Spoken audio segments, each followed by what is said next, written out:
Graibušas česnakas, brokolis ir avokadas.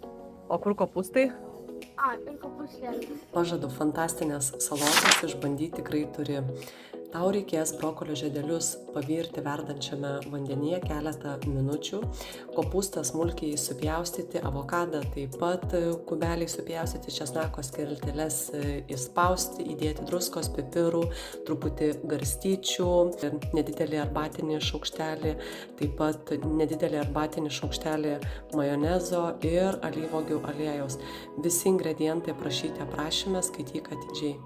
Patiko receptas, spausk like, dalinkis su draugais, rašyk komentare daugiau receptų. Nori išmokti ne tik tai gaminti, bet sužinoti svarbiausias mitybos taisyklės ir patarimus, įsigyk sveiko maisto gaminimo kursus, kurie padės tau nuo A iki Z suprasti esminius mitybos principus, gyventi ir valgyti sveikai, gaminti lengvai ir būti sočiu visą dieną.